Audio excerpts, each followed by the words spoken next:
Welcome everyone to the Learning to Birth webinar series where we interview some of the world's most inspiring thought leaders on birth and pregnancy. Now we have with us someone super inspiring. We have Willma. Welcome, Willma. Hi, welcome everybody. All right, everybody, Willma. We're so blessed to have her. Willma was founder of the International HomeBirth Day, also a best-selling author, international birth coach, a speaker, strategic advisor for healthy conception, pregnancy, birth, breastfeeding, postpartum management, baby mama family, and president of the Birth House Association. Welcome, Willma. That's amazing. Thank you for having me. Yes. So where are you joining us from, and how did you become involved in all these amazing endeavors? Well, I'm calling from Slovenia, the only country with love in its name. Really proud of that. Yeah. So, how did I end up being all of that you just said? Well, basically, and Mum of 4 as well. Mum of 4, yes. Well, how I became Mum of 4, I think I don't need to explain that, right? I was having. That's pretty easy, pretty much. You know, we can talk about it, conscious conception and everything, but we don't need to go there. Not today. Anyway, yes. How did I end up falling in love, passionately in love with childbirth? Which is kind of unusual for a woman. There are a few of us, right, who we are passionately in love with childbirth. But my path was, I did not want to go through the postpartum trauma I had with my first birth. And I realized I needed to do something differently. I needed to prepare myself for the second birth differently than I did for my first birth. And when I went through the books, I saw that they're, again, all the same, telling me the same things. So what I was left with was this book that I didn't want to read because it was written by this crazy hippie midwife. Duh. Ina May Gaskin, of course. And yes, and well, I dared. So my pain was bigger than not wanting to read that book. So I went and read the book, and there were stories that I read that just didn't make a lot of sense. So I made a lot of research. I came to the video where Ina May is explaining to use the YouTube and look at how perineum is actually born to made to give birth. We were born with a tissue that's made to give birth. It doesn't need to be cut. It doesn't need to be, you know, I don't know, adjusted in medical way. So I was researching more, and I found this unassistedchildbirth.com website, and I wanted to prove them how wrong they are, how dangerous it is what they're doing. And I ended up proving myself that there is a whole different truth about childbirth. And my second birth was a free birth. We ended up giving birth alone, me and my husband. It was actually the unassisted childbirth. But I do have to say, as you mentioned, that I'm a founder of the International HomeBirth Day. I was pregnant with my second child, who was born at home unassisted. And I was still, at the beginning, my belief was for the women who are having a home birth, that they're a danger to the society. They're, well, I'm passionate. They're a human scum, and they should be put in jail. So you can, I'm just telling you this to imagine what kind of a twist it was, what kind of a turn. It was in my head. And it was not so much, I mean, everything had its own part, but I really want to mention also the book Childbirth Without Fear, because I read the book as well in my research, and it just moved something inside me. I can still remember reading a part and crying uncontrollably, and I felt something in my body moving, and it was not the baby. It was just something inside me that moved, and this is what I call is that my birth goddess woke up inside me. And my second birth was, wow, compared to my first one, it was healing. I healed my trauma, birth trauma for my first birth. And a year and a half after my second birth, I had my third birth experience. I had a home birth again. So I had 1 hospital birth and 3 home births. And I had a midwife who respected my wishes to have a basically unassisted birth. So she was present, but she was allowed to do only the things that I would ask her or specifically allow her to do, because I lost my trust in midwives and midwifery. But I realized that only years later. So that was my third birth, which was orgasmic, and that was it. There was no way I could do anything else. But showing and teaching, yes, why not? I don't like the word teach. In my head, it sounds a little bit more invasive than it should, but that's just me, maybe. I really just want to, show the women that we were born to give birth with this divine experience. And it's not torture, it's not pain, it's not something you just need to go through to get the baby, the child. It's a journey that you can enjoy, actually. It's not going to have a cup of coffee with your friend, right? It's still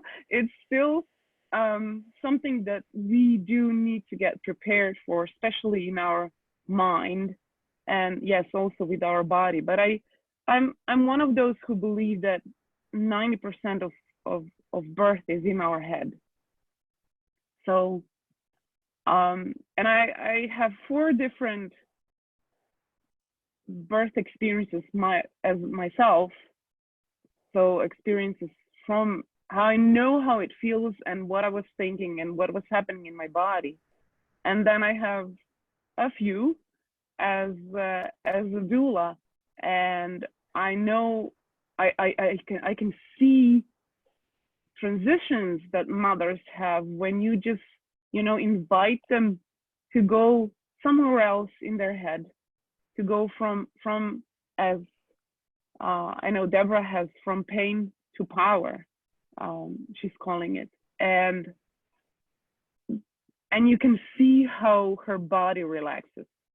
So it's not just the body, as I believe 90% is in our head. And I can go on and on and on, but I bet you have a question for me.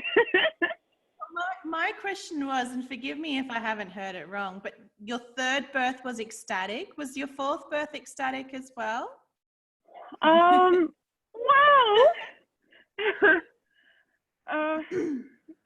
it's a story behind it. Actually, I heard Amelie. She's the love of my life. I heard her coming for years. I knew she's still there to come, and I did plan to have 5 kids, but I'm done, if anybody's asking. And the situation in my marriage was that I wanted a divorce.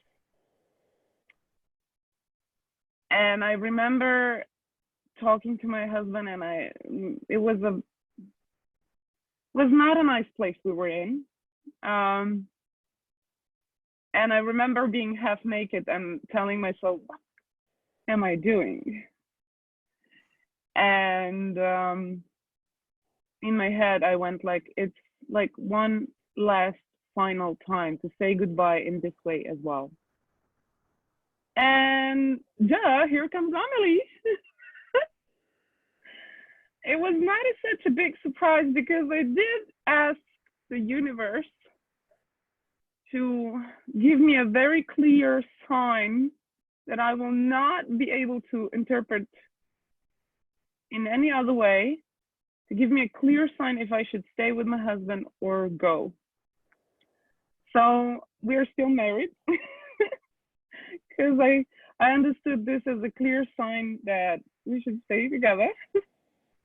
But it was a lot of pain. It was a very interesting pregnancy.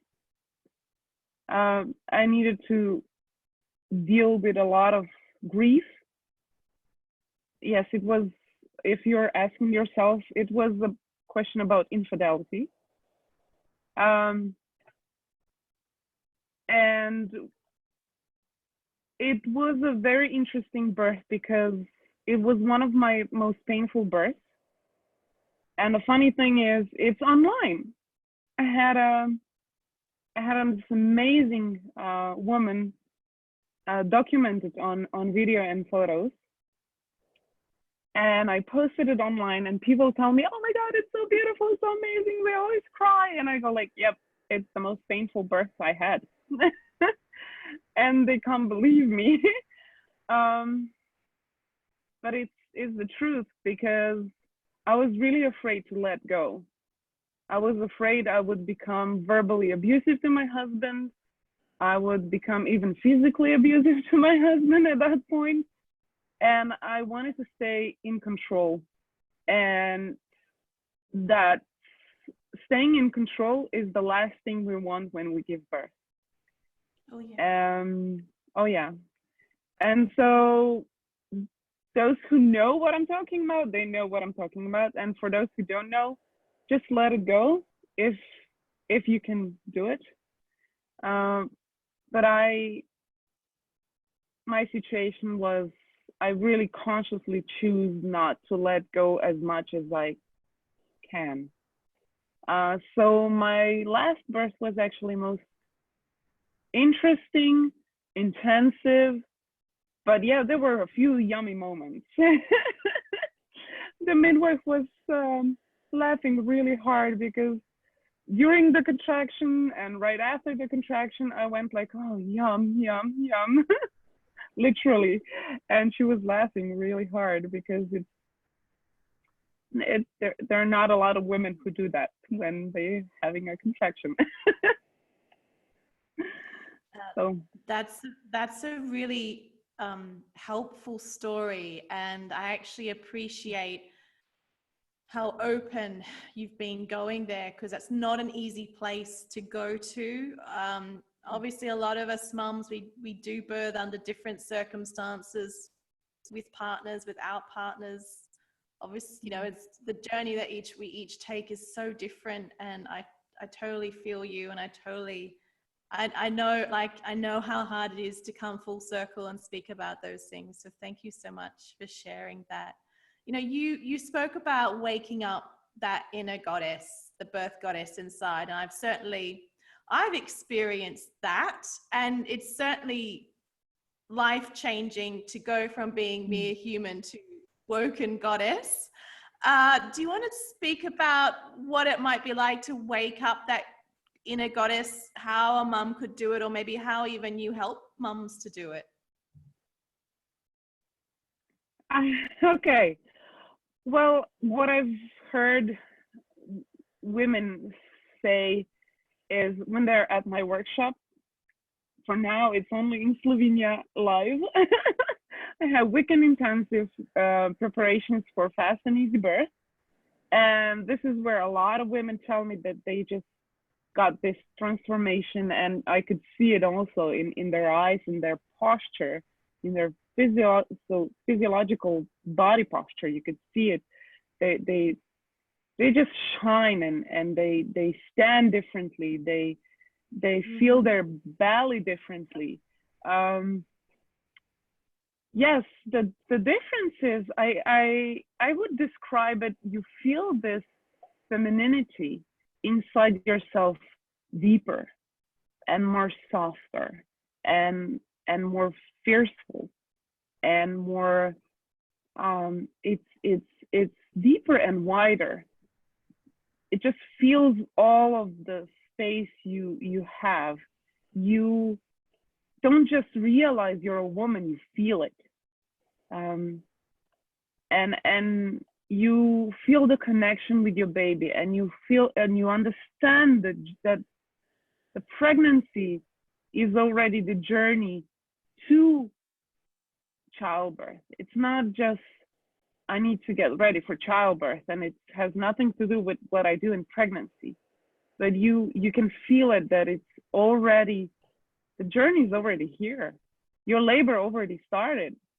The moment you got the baby inside you growing, labor has started already.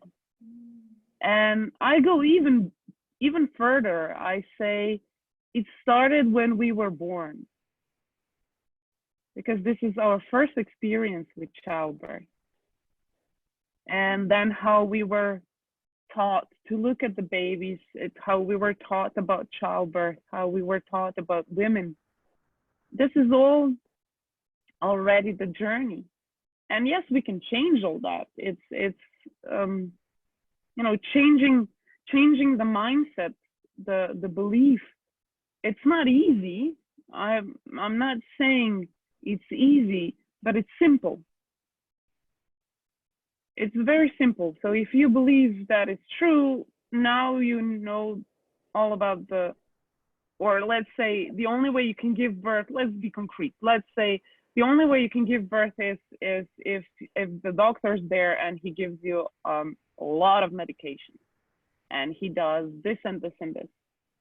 And then you find out, then you get knowledge that it's the women, that any woman, basically, in the basis, any woman can give birth alone in the middle of a jungle, because all the tools that she needs for a healthy childbirth process, she already has. And the knowledge is not that important, because the instinct kicks in. And I know that because I had this unassisted childbirth, and my baby was coming out in a call, so she was inside the sac, amniotic sac still, so the sac was intact, and I didn't know what to do, but my hand did it.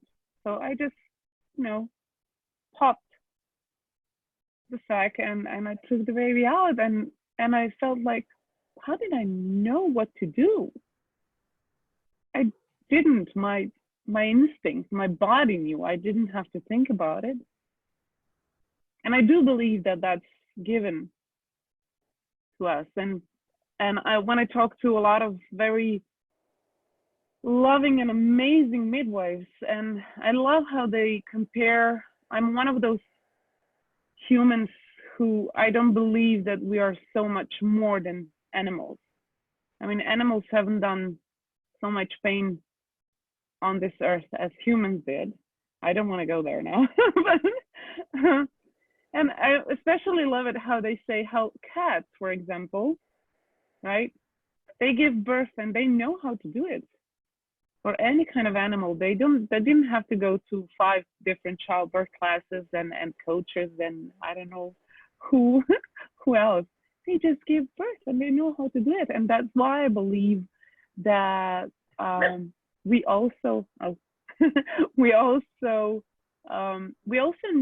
it's inside of us. It's in the instinct. But you see, I also believe that we humans, we want to feel more in control, and we are afraid of letting go and let the instincts guide us. let it be so raw and animal-like. We usually don't like to go there. So I think that's why we are so we have a lot of focus on books and classes and coaches. And I'm telling you this because the process you asked me, the inner goddess, the process was also going to have a walk in the nature and just processing what I just read and finding the truth for myself in my body. Is that true? Could I feel joy giving birth? I mean, it was pretty painful. And I couldn't have done it without the painkillers. So that was my belief and my experience with my first childbirth. But then all these stories that at the beginning, I didn't believe them. I thought they were made up because it's just not possible. But then slowly being at peace and just walking through the woods, thinking and processing and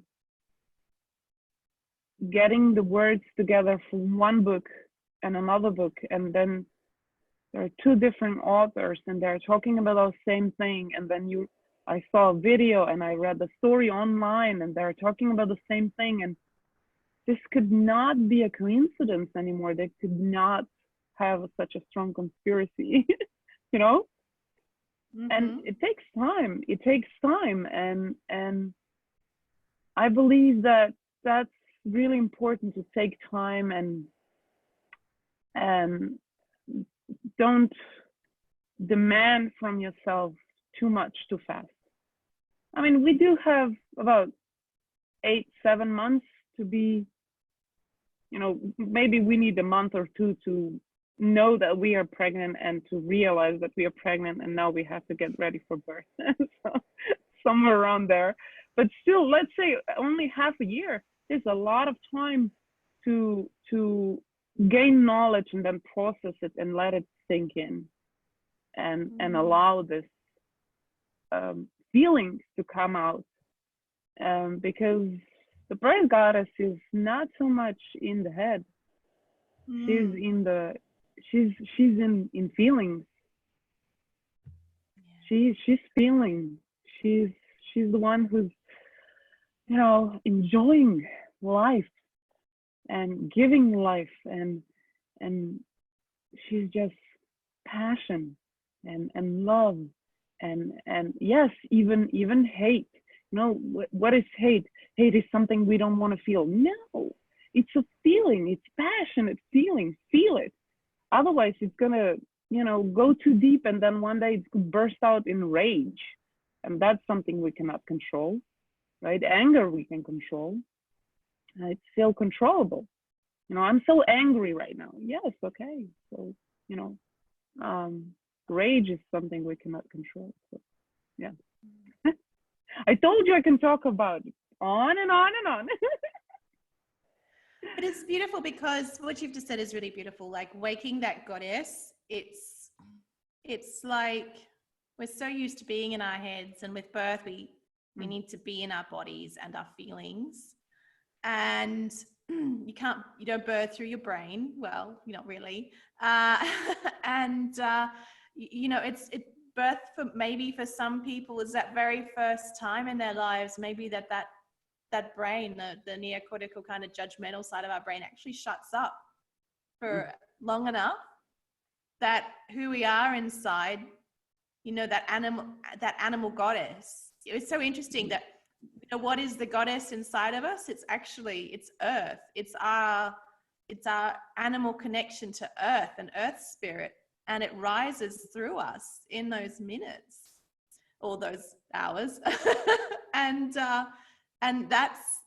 it's that connection, that raw connection to the power of earth bubbling up through us. And it's just beautiful. So the way you've described it is really beautiful. I didn't catch which Ina May Gaskin book it was that you read that you first woke you up? I can make a guess, but it'd be good to know what one you were talking I read about. it in I read it in Slovenian, so I think Spiritual midwifery, that one. It's the one where yes, she goes. yeah, Mm, yes, okay. I do believe it's the English title for it. Yes. Quite an intense book. It's not for the faint-hearted, because it is a midwifery book, but it does come at it from the spiritual context. So it's definitely worth a read if someone's feeling like they can go there. Yeah, it's a very empowering book. Yeah, and who's Childbirth Without Fear by? I think I remember. Do you remember who that was, the author there? About which one? Childbirth Without Fear. You mentioned woke you up Oh as my well. God, I think her name is it Sage? I don't know. Well, she's a actually it was a video, a woman in very late stages of labor singing uh, a psalm from the Bible. And I'm not. I don't call myself. I call myself spiritual, not religious. But I do study Bible and all kind of different religions. And it was such a beautiful voice and was it just captivating. Oh my God, I can still feel it in my body. It was just, I couldn't believe it. I mean, you cannot fake that, right? You cannot fake that. The singing through contraction, and you could feel her intensity of the contraction, and she wanted to stay in the focus of the song and the contraction pulling her and then staying in. It was just that it's not a fight, it was just this, yeah, surfing on the wave. Actually, it's such a cliche, but it was like, and then I read the description about the video, and that's where the unassistedchildbirth.com was mentioned, and I clicked because of course my mind just went like, oh my God, they're killing babies. Right? I know a lot of people that think the same way now that I did then. And yes, I just clicked on a page, read a few stories, read the story about from the woman who's the owner of the webpage and the book now, as far as I know. The name just escaped me. You mean Laura Shanley? Yes, Laura. Yes. I've read that book Thank of you. hers. Yeah. Yes, Laura. Very inspiring book. That. Yeah. Exactly. And I do believe it was Laura's story that mentioned Childbirth Without Fear, and then maybe a few more stories. And I was like, what's up with this book? This book is, too dangerous. I need to read it. And I, make them know how wrong they are and prove them wrong. That was my mission. That was actually my mission, to prove them wrong and how dangerous this is, what they're doing. And yes, as I said, I ended up proving myself that there is a whole different truth about childbirth that I didn't know about.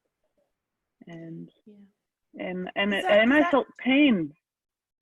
I felt sorry for women, for my friends, for every woman in this world who doesn't know this part of this truth of childbirth, that we are strong and we can enjoy the process of childbirth.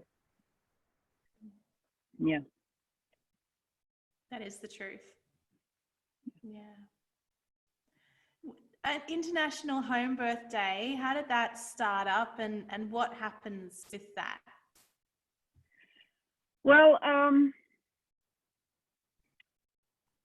So my first contact with this childbirth, let's call it business, and I mean it in the best way possible. So all the midwives, the doulas, the coaches, and childbirth educators, everything, was I accidentally, and but I don't believe in accidents, not anymore.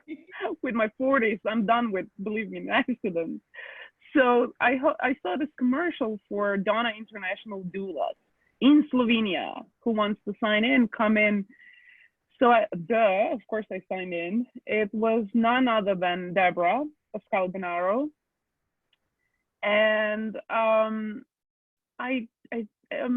she might have mentioned midwifery today. I do not know how I ended up at a conference. Oh, I do know how I ended up in midwifery today conference. It was so crazy. I don't want to go there. It was just like, my mom gave me the keys to the car. I went into the car and I didn't have money for gas. I didn't know where I'm going to sleep. I didn't know nothing. I just wanted to be there. And Jen Tritton, who's the mama of Midwifery Today magazine and conferences, she took me in. That's all I can say. And I'm going to be forever grateful to her, because she was the stepping stone to get back trust into midwifery and the midwives. And yes, the midwifery today, I started, again, it was just being around midwives who had such a passion and love for childbirth as I did inside me, and being around them and talking with them about childbirth. And that was, for me, again, a new world. And one day I was invited to a Global Midwifery Council meeting, and we were talking about problems that were happening in Russia with unassisted childbirth at home. And my suggestion was, well, we need to, educate women to not just, oh, I'm going to have a home birth and that's it. So you do need to, you need to get this extra safety. You need to get knowledge. You need to know what you're letting yourself into. It's not really that simple. Oh, I'm going to have a home birth and that's it. Let's see what happens. Because some simple things that a midwife can recognize and help with can prevent very, very tragic results. And they're really small interventions. I wouldn't even call them interventions. It was just maybe, one simple thing. A woman should not lay on her side for 3 hours and on the same side for 3 hours during labor. She should move, right? And a midwife would know that. She would invite her to move, to at least go on the other side, right? To just roll on the other side at least. But one simple example. And we were talking about it, and then I couldn't let go. It just felt too painful to know that there were a lot of losses happening in Russia because of not being informed about home birth. And then the fear in my country about home birth, how dangerous it is, and you're a baby killer. I was called a baby killer a lot of times. And I couldn't be upset, because that was my thought just a few years ago, right? That was my belief a few years ago. But I felt like we need to put the information out there that having a home birth is not a fashionable decision. I'm not deciding to have a home birth because this movie star had a home birth. I'm not deciding to have a home birth because I don't have, Um, I don't have enough money to go to this birth center I want to actually go, and then I'm just gonna have a home birth, right? It's not that. And I wanted to get the information out that having a home birth is a conscious decision, and you need to know what you're getting yourself into. All the first thing that I wanted to know people to know is that needs to be a personal decision. You need to have support, and you need to know that you're taking responsibility for yours and your baby's life. Because when we go to a hospital, basically that's in doctor's hands. Your life and your baby's life is in doctor's hands, but in home birth, that's basically in my hand. Even though I have a midwife, I am responsible for my life and my baby's life. And this is the biggest difference that I see, taking responsibility. And I wanted this information to get out, to be globally out there. And then I started searching, and I said, do we have an International Home Birth Day? No, you do it. Nope, I'm not gonna do it. I contacted different midwives, different associations globally, and I, again, accidentally, I got always the same response. No, why don't you do it? So again, Jen Tritton from Midwifery Today, she said, oh, honey, please do it. We're going to support you. And this is where I got my courage from her words. And I announced the 6th of June, International Home Birth Day. And the goal is to educate people about home birth, choice of home birth, and safe choice of home birth. Yeah. To put it short, if you believe it. That's a fantastic goal, and it's still going today. It's still going each year. Each year. Yeah.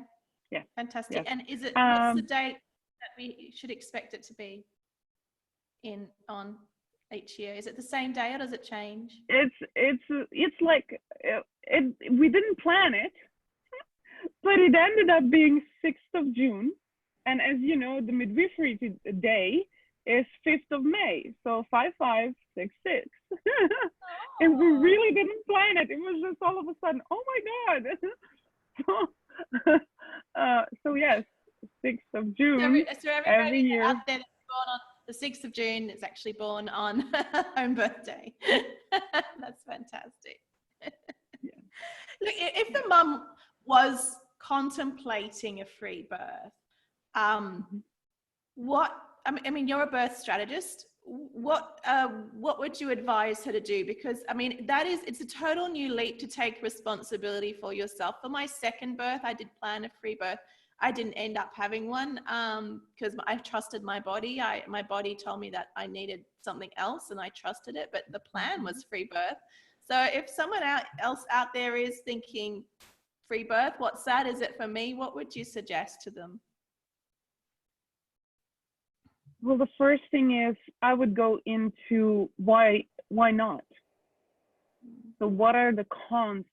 So why not? Why don't you want to do it? And see if there might be some reasonable reasons for it.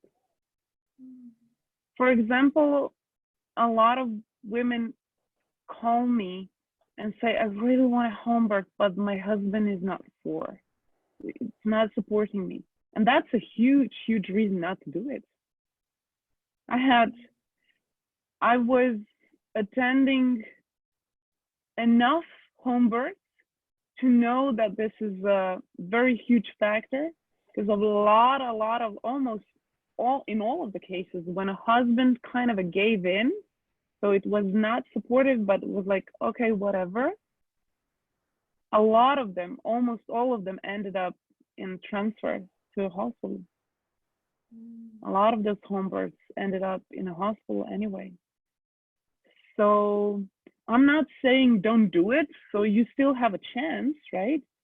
But if there is no way he's supporting you, it's not a good choice to do it anyway. I really think you'd feel judged, I think. Yeah, you kind of would feel judged for making that choice. I think it would make it harder to open up and just, yeah, let it flow.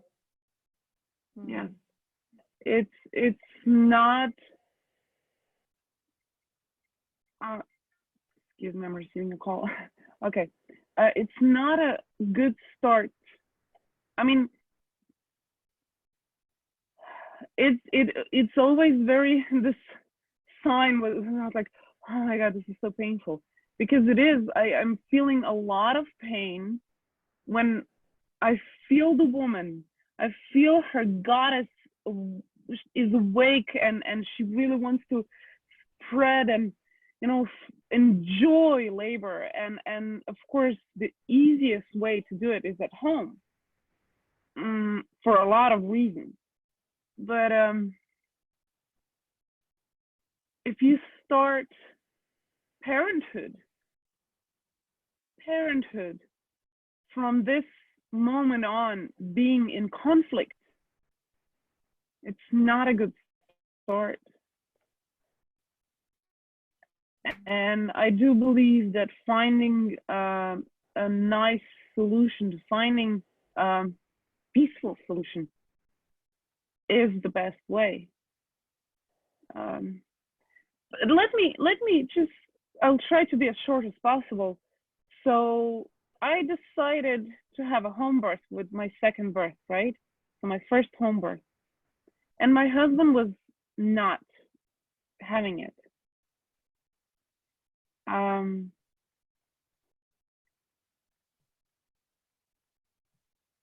It was my decision that I'm having a home birth, hopefully while he's at work, because I'm gonna forget to call him, right? So he said, I'm gonna support you, but I'm not supporting the idea. So what happened was, and I'm not saying give books to your husband to read, because in a lot of cases women said, oh, I'm gonna give him this book to read. It didn't work. Because my husband, he was 17 years old when he read the book from the French obstetrician, Birth Without Violence. Yeah, Birth Without Violence. And when I was talking to his colleague while they were working about childbirth and how I see it now, how natural and easy it can be. It doesn't need this medicalization. It doesn't need to be in a hospital, because we are not sick. We are not, you know, we don't need doctors' help. Not at the beginning. I mean, only if there is a reason for it, but you know, and I was just this simple fact. I was talking to the colleague of my husband. It was at that moment he remembered what book he was reading and what was in that book, and he was 17 years old. And he said to himself then, he said, if I'm ever going to be a father, I want my child to be born like this, that Labia is explaining. So that was his aha moment. And then, of course, he was completely supportive and with this shine in his eyes and excited to have a home birth, and completely relaxed that we are having a home birth. And that was a huge factor, because then I only realized that I really didn't want him at my birth, because he was not relaxed. He was tense. He was like, what if? And you don't want a person with that tensity around you during labor. And yes. So yes, education is a huge factor if we talk about partners. But if I go back, so there are some reasons why not to that are really legit, and you go like, well, that's a huge factor. I think this should be the reason why you should not have a home birth. I mean, I do believe every woman can have a home birth, but not everyone should, right? And yes, and then of course, if we go through a lot of them, a lot of reasons also go like, what if? You know, I love this game, what if? And then I usually go like, yes, what if? Have you heard the story when a human being called doctor made a mistake? It's so natural, isn't it? He's a human being, she's a human being, and we all make mistakes, and doctors are not this gods that never make mistakes. They do. So what if you go to a hospital, a doctor makes a mistake? So we can play this what if game, you know, it never ends. Right? Yeah. Yes, Yeah. but right, and then we go, yes, but then there are no there are no doctors at home, there are no machines at home. And I go like, yes, but it almost never happens that a midwife doesn't know how to solve the situation, and at least to be safe for you to come to a hospital and then have the doctor and the machine, right? I mean, I've never heard about something happening, and I was trying to find it. Right? I was trying to find a story where home birth went wrong so badly. It's because there was not a machine there. I haven't found it yet. But so, or for example, I just remember this lady. She was so cute. It was so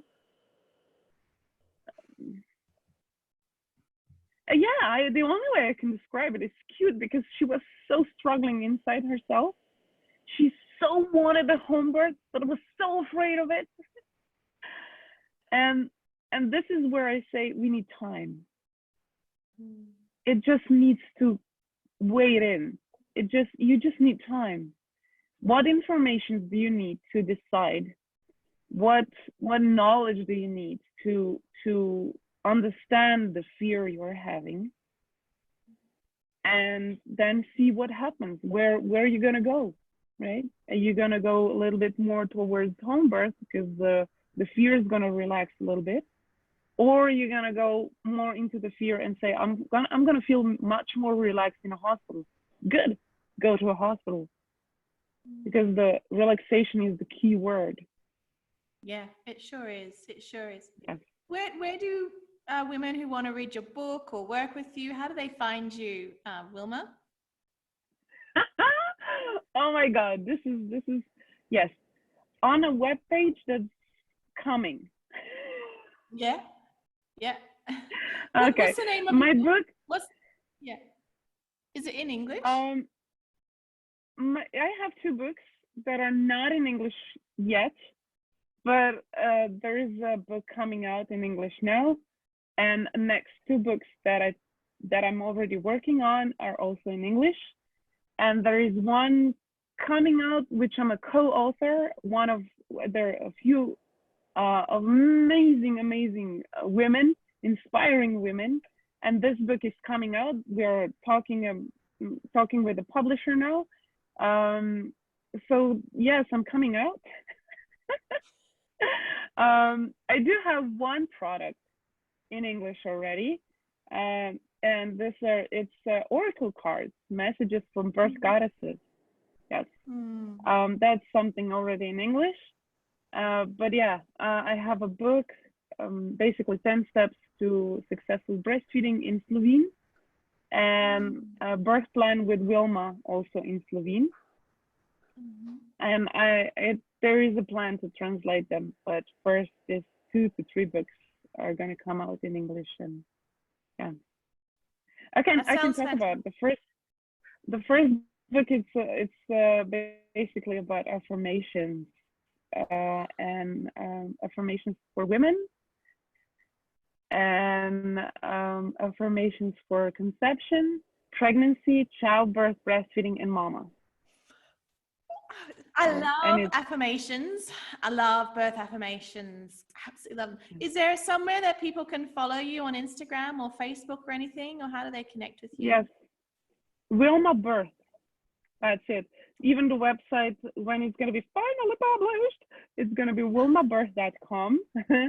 On Instagram, I'm Willma Birth. On Facebook, I do believe you can find me at Willma Birth. But if not, then just check it out with Willma IBC.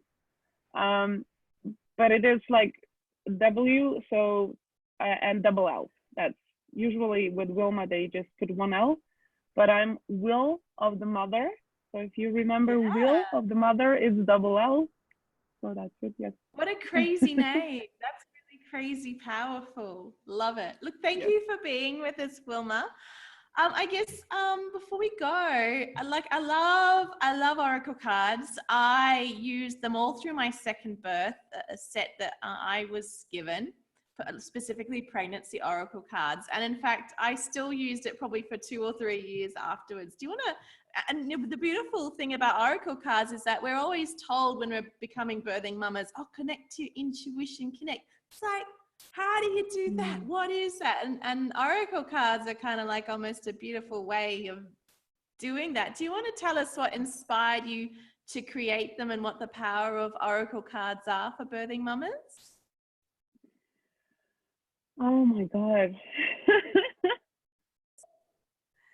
Well, it was during my third birth. I could feel all of them supporting me and guiding me through the labor, and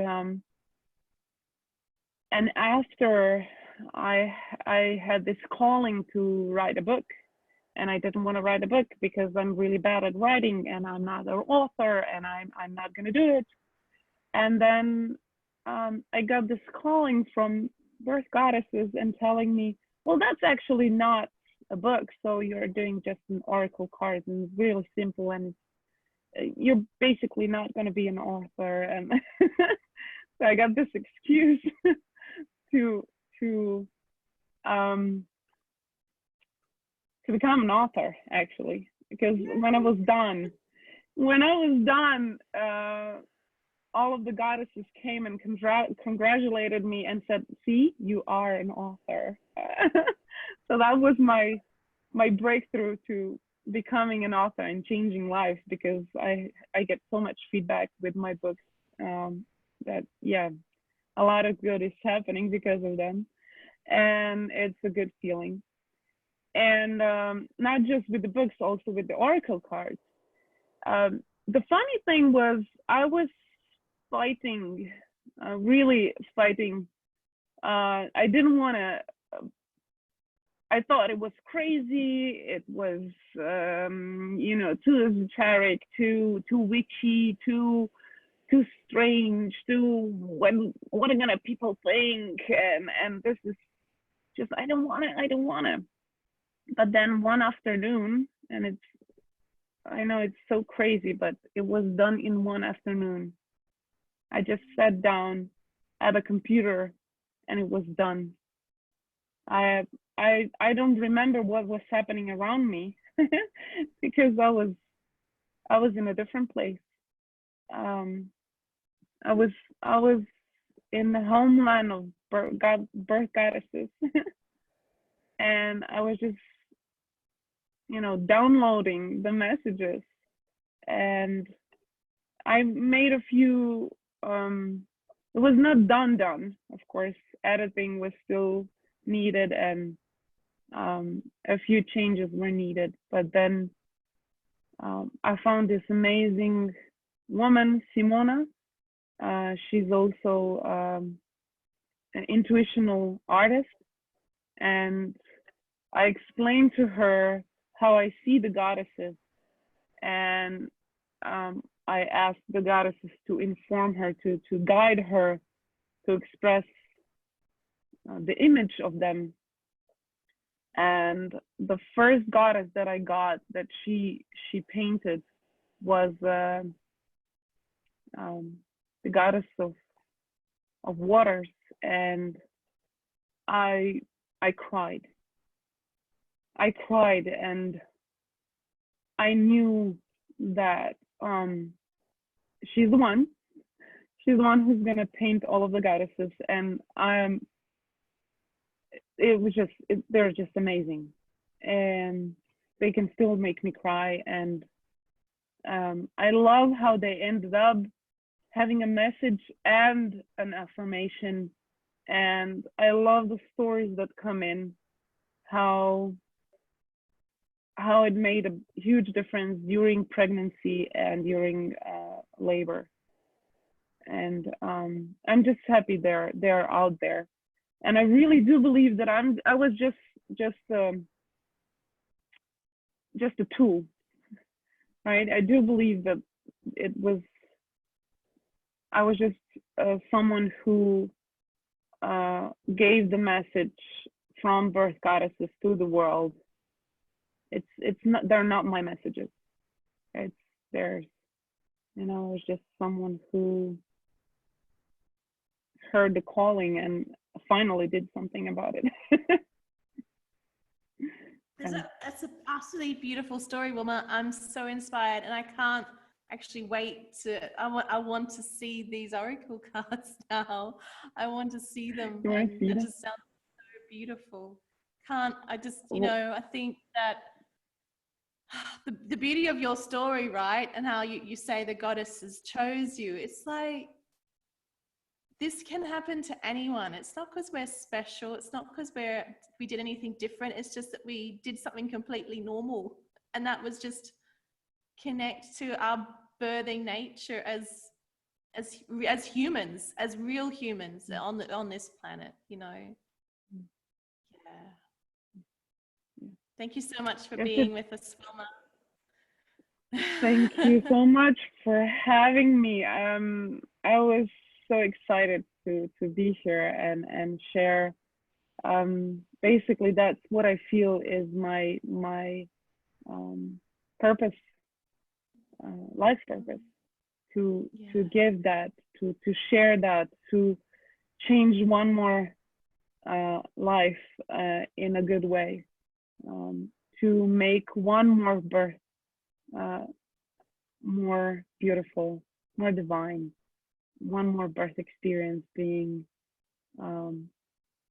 remembered with a smile on a woman's face.